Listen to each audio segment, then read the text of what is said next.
After the coronavirus outbreak, the world undoubtedly is staring at the biggest economic slowdown since the 2008 Lehman Brothers crisis.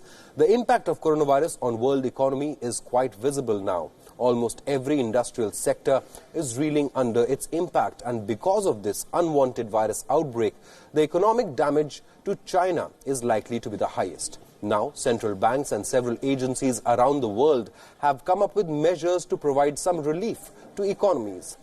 In the latest coming in, South Korea has announced a stimulus package of over $9.8 billion to cushion the impact of the largest outbreak of coronavirus outside China, as efforts to contain the disease worsen supply disruptions and sap consumption. The country's central bank will channel money to the health system, childcare and outdoor markets. Yesterday, in an emergency move, the United States Federal Reserve has also lowered its lending rate for the first time since financial crisis in 2008. Policymakers in the world's largest economy unanimously decided to cut rates by a half percentage point to a target A range between 1% to 1.25%.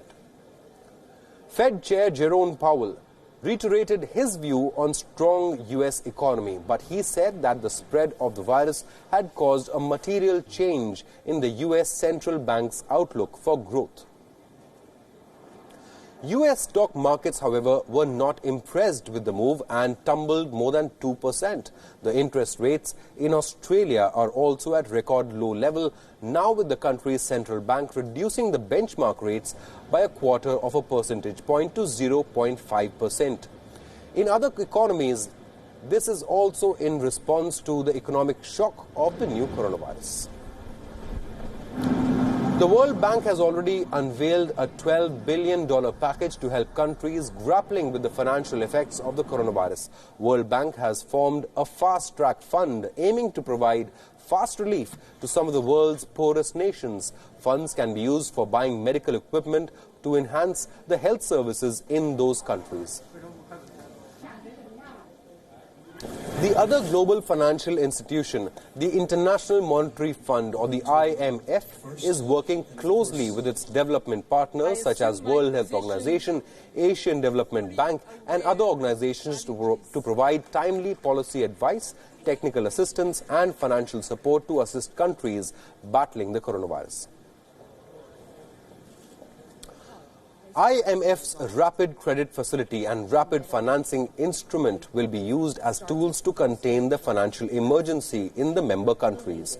The group of 7 wealthy countries known as G7 has decided to adopt stimulus package to address the fallout of the coronavirus, but let down the global stock markets when they refrained to offer any specific plan of action. A conference call led by the United States Treasury Secretary Steven Mnuchin and Federal Reserve Chairman Jerome Powell with finance ministers and central bank leaders from each of the nations, the officials said they are closely monitoring the situation and will take the actions accordingly.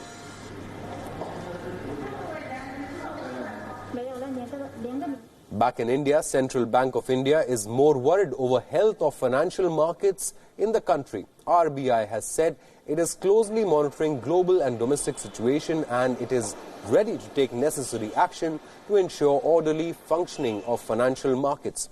Experts say India's central bank has also room to cut rates to boost economy to mitigate the coronavirus impact in future, as the inflation is set to decline in the coming months.